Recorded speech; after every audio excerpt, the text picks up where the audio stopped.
Okay. Age, background, what kind of thing do you want? Maybe just like your name, age, and where you're from. Okay. And then we can go into your own kind of experience. Okay, very good. Okay. And we're recording now. Okay, so I'll set this here. Could you just introduce yourself? Okay, I'm Patrick Stevens, and I am age 73. I have a residence in St. Paul, Minnesota, where I live with a number of other family members close by. My wife, Irene Tadikin, and I have been here for about 4 years. And during that time, I've had considerable health history that I'm going to be sharing. Perfect. Okay, so do you just want to start about kind of your experience of how you found out about the cancer? Sure.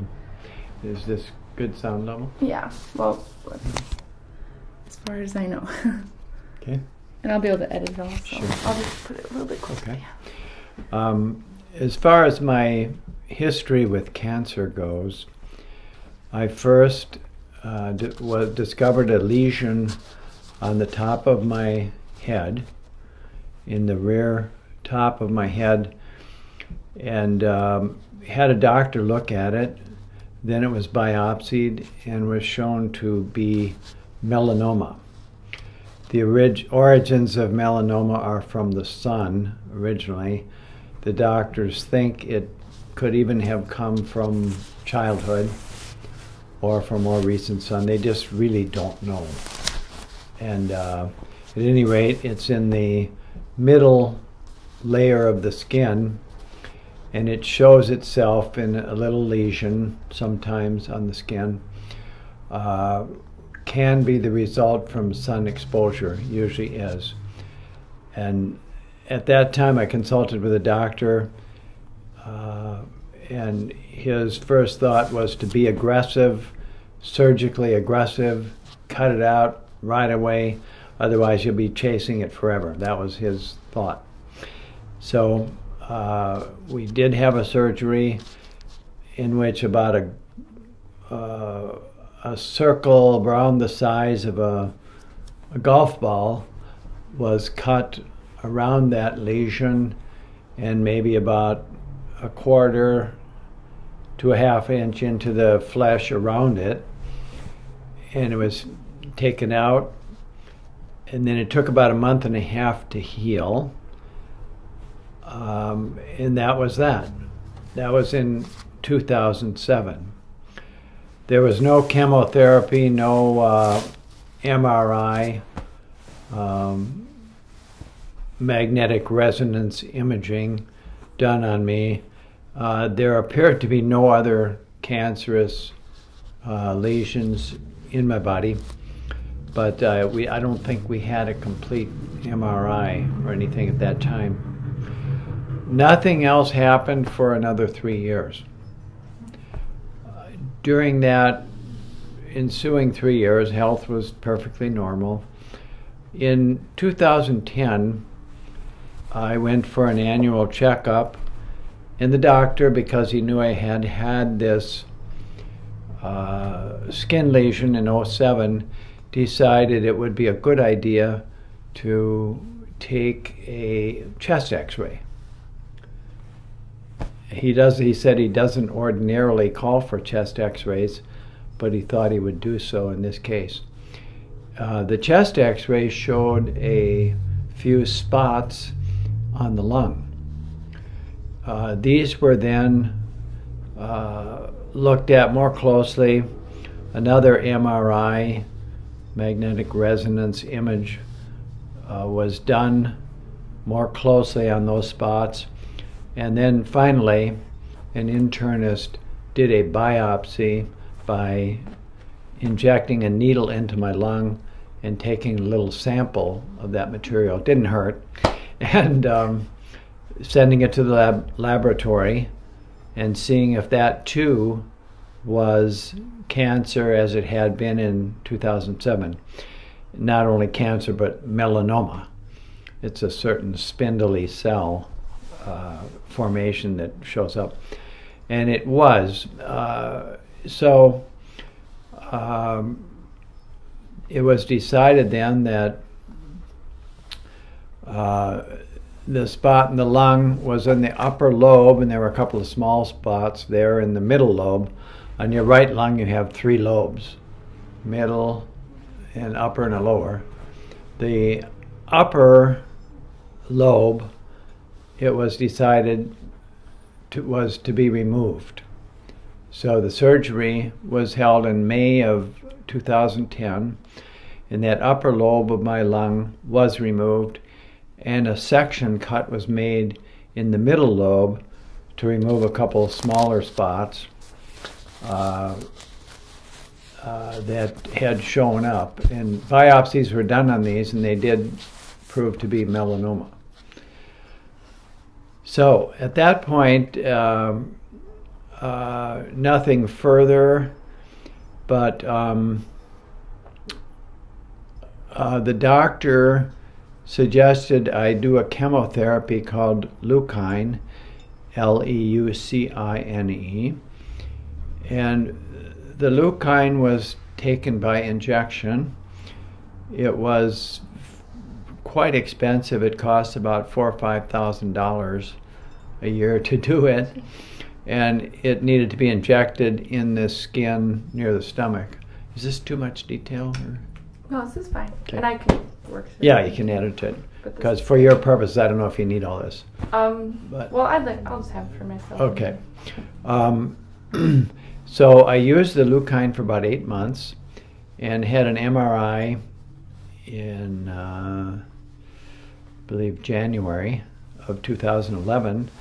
It still showed a few spots in the stomach and a spot by the thyroid near the neck, and also a couple of very small spots in the brain, but it wasn't determined or determinable by biopsy whether any of these actually were melanoma. The one in the stomach proved to be melanoma by May of 2011. In the meantime, in January of 2011, I quit the leucine, the chemotherapy, because the doctor said it hadn't been effective. And I started up then on the strict macrobiotic anti-cancer diet, which I am now on. But in May of 2011, during this process, after 4 plus months of strict diet, a spot that had been in the stomach evidently came near the small intestine and caused that small intestine to turn around upon itself. It's called intussusception, intussusception, intussusception, which caused a blockage in my intestine and would have killed me. So surgery was absolutely necessary at that point, just to unblock my intestines. The doctor cut out about a 4-inch piece of my intestine, patched it together, and in about 3.5 days, my intestine was working fine again. And partly why I had healed well was due to the clean macrobiotic diet that I had. It is a commonly known thing among the macrobiotic practitioners that really obese people with a lot of sludge and fat take a long time to heal from surgery, and people who are thinner and on a macrobiotic diet heal fast because the cells are tighter. The cells don't have as much extraneous matter from, let's say, processed bread or meats or dairy or processed sugar, processed flour, that would clog up your cells, make it harder for the cells to heal. So I healed fast, continued on this diet, and I've been on that with a couple of exceptions. My 30th anniversary, I think I had some wine, and on Thanksgiving I had a piece of turkey and a little bit of mashed potatoes and gravy and some pumpkin pie Yum. at our daughter's house in Seattle. So anyway, that's it in terms of a quick encapsulation of the health history. I have no foreseeable use for chemotherapy or for radiation or for surgery. I don't know that anything, unless it was life-threatening and only surgery could help. There's no immediate plans for any of that, but just a plan to continue on a very clean, strict macrobiotic diet. Now, if you want, I'll continue to talk, or do you want to? That was really good. Let me look at my list of questions. Do you just want to do just a quick basic, what is the macrobiotic diet? Because I know, I mean, just like for people who have never heard of it. A macrobiotic diet is called such from macros and dieta, macro diet. Macros meaning long, meaning a long life or a great life or a holistic life. It originally comes from comes to the United States from Japan through George Osawa and Herman Ihara and Michio Kushi. These are three of the people who first brought it here in the 1960s. It has many experts and teachers in it now who are American, among which are David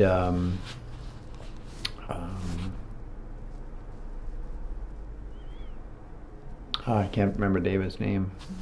Is he the California? Yeah. I can't remember his last name. Starts with a B.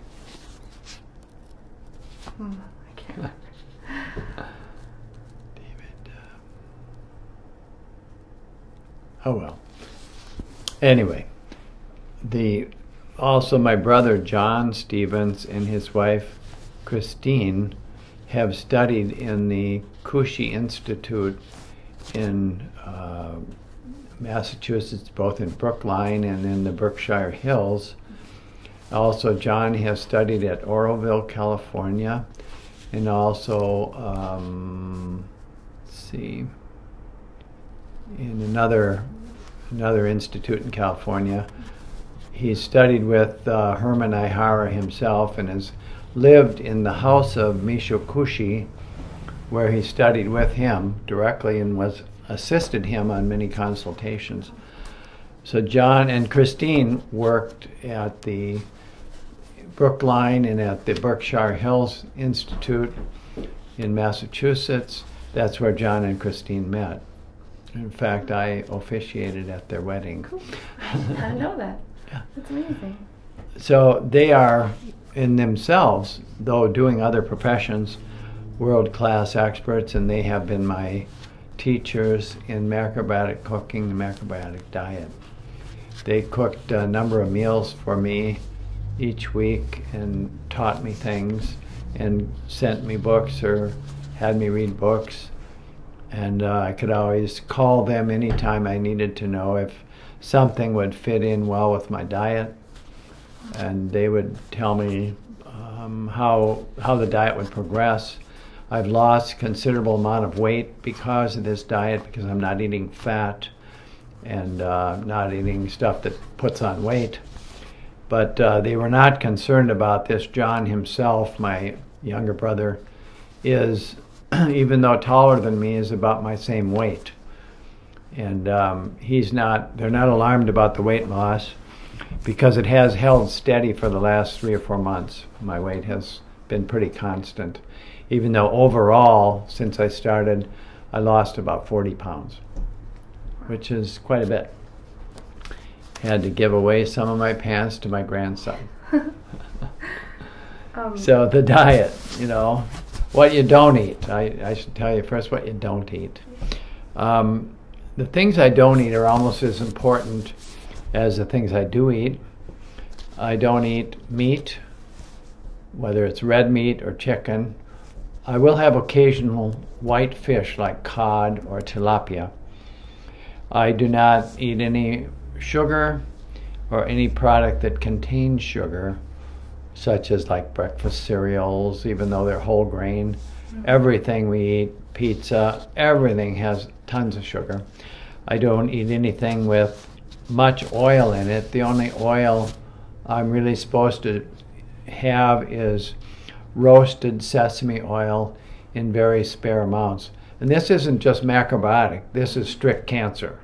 Somebody on macrobiotic could be much more liberal in what they eat than me. And so it's important that what I describe for me is not understood as though it is the macrobiotic diet. It's a specific cancer prevention diet that I'm doing, which is written up by Michio Kushi and all the other masters as how you beat cancer, how you deal with cancer.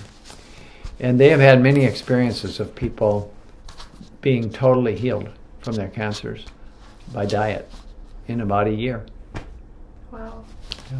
That's amazing. Yeah, and it is. So how long have you been doing the diet? I've been doing this for about 8 or 9 months now, and feel good. I feel good energy. With the diet, I should tell you what you do eat. What do you eat?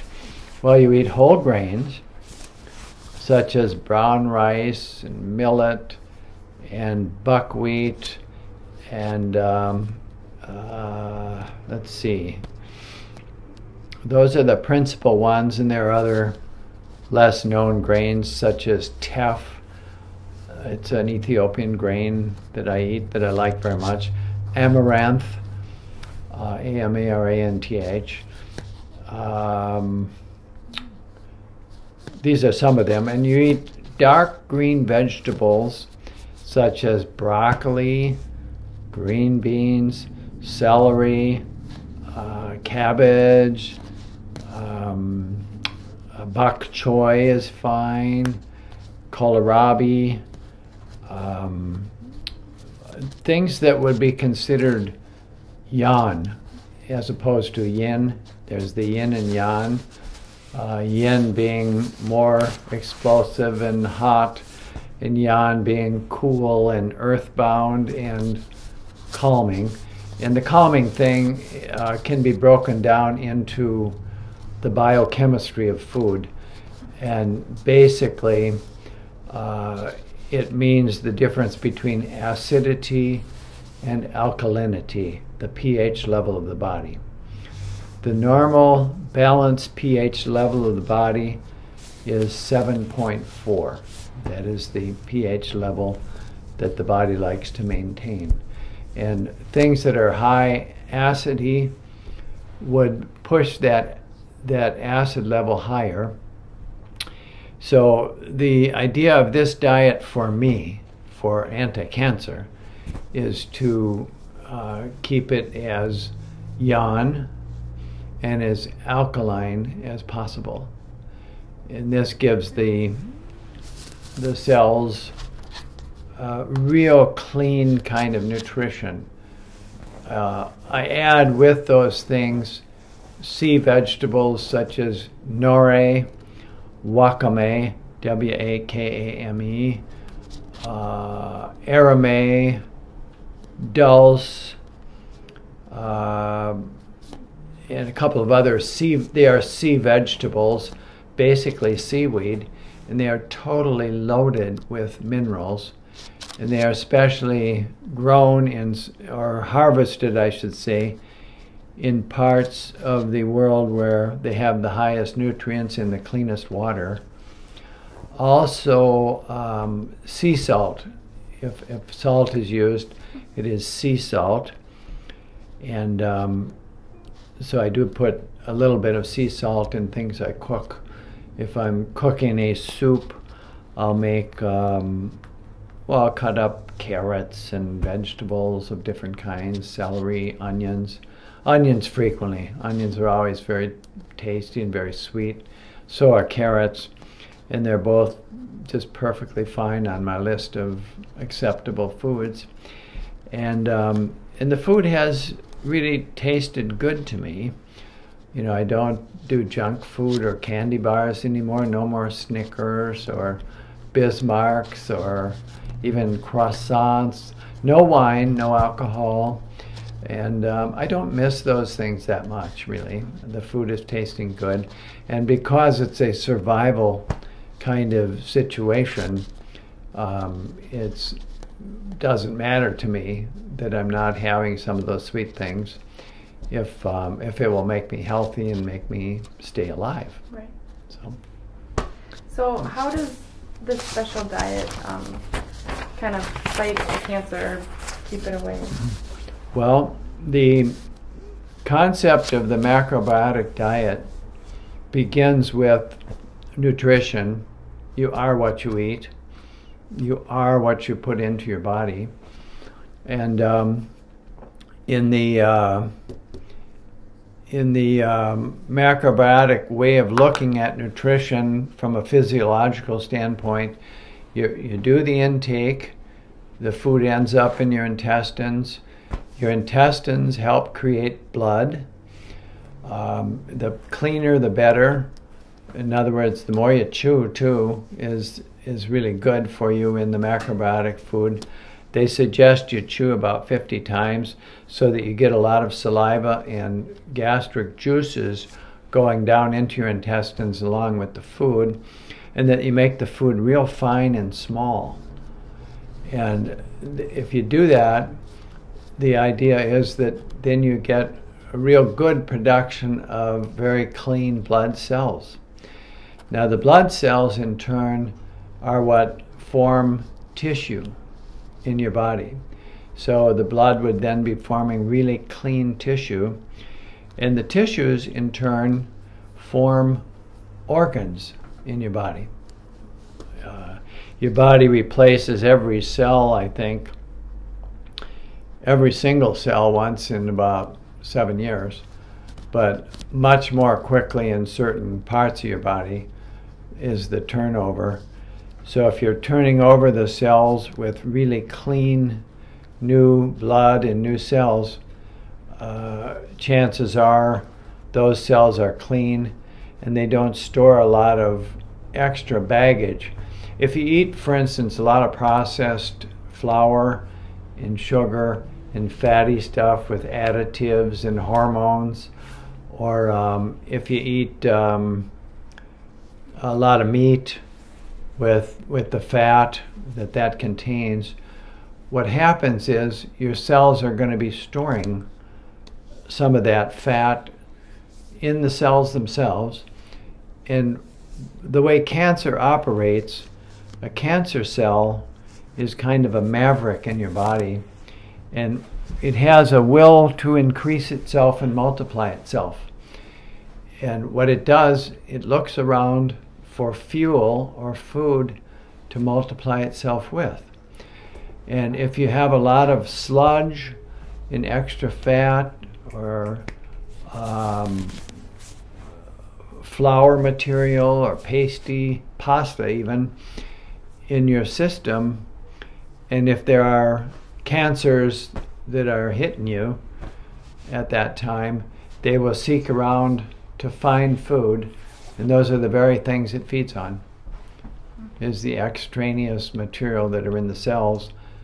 And the cleaner your cells, of course, the better you not only fight the growth of cancer, but the better you can eliminate cancer in your body. You can eliminate it. And people, many, many, many hundreds and thousands of people have eliminated it through diet, through this logical process. And a book that I find very helpful and encouraging was Mina Dobich's book, My Beautiful Life. Mina was a friend of my brother John and Christine, and her husband was best man at the wedding that I officiated at of John and Christine. And Mina came to the Kushi Institute about the same time as John and Christine did. And her history had been, in the previous 4 years or so, multiple operations and chemotherapy and radiation, and no progress whatsoever in getting herself rid of cancer. She had an ovarian cancer. And in desperation, even though she was a mother of 2, and she had all of her roots anchored in Yugoslavia, she dropped everything and came to Massachusetts to talk with Kushi about fighting her cancer with the macrobiotic way. In 1 year, she was healed. She went on a very strict budget, very strict diet. And one of the first things I read when I began on my diet was her book. It's short, it's just very well written from the standpoint of being understandable, and detailed in terms of what kind of diet she did for herself and how seriously she took it, and it gives detailed menus and so on.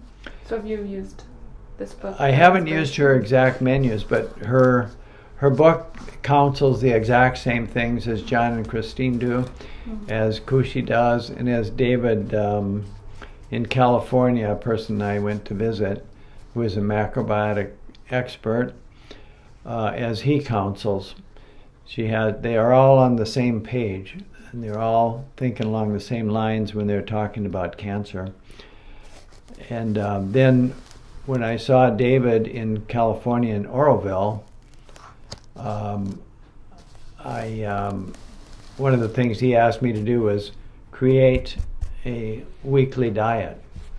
So I did, and it's based on the same things I'm mentioning: whole grains, seaweeds, vegetables, yan, no sugar. And I hardly even follow that now. I hardly even ever look at it. I just cook with the elements that I know, and I try to keep a balance, because balance is extremely important in this diet too. To get your nutrition, to get all the minerals and proteins. You get perfect protein. I forgot to mention beans, as azuki beans and brown rice. These are almost like you would say the heart of my diet. Beans and rice, and maybe some soy sauce, and miso. Miso is simply a Japanese word for soup, but miso itself is a cultured soybean product that is tremendously health-giving for people who are on the macrobiotic diet. Okay. So how are you feeling now? Just I mentally, felt physically? Today, personally, for the last 2 days, I've had kind of a cold, so haven't felt quite as good. But in general, good energy. I've been playing tennis 2 times a week and feeling good. With the weight loss, I don't have quite the same clout on the tennis balls I did, but I did get my racket restrung, and that really helped. And as far as I'm able to run pretty fast on the tennis court, and not at all tired after an hour of tennis. Wow, that's amazing. Yeah, so my energy is good, and my attitude is positive, and I think that's important too. You know, my spiritual life is definitely a part of it. I am Christian, of course, and feel that the life of grace and the Eucharist has been totally integral part of my life, and that has continued along with my wife. We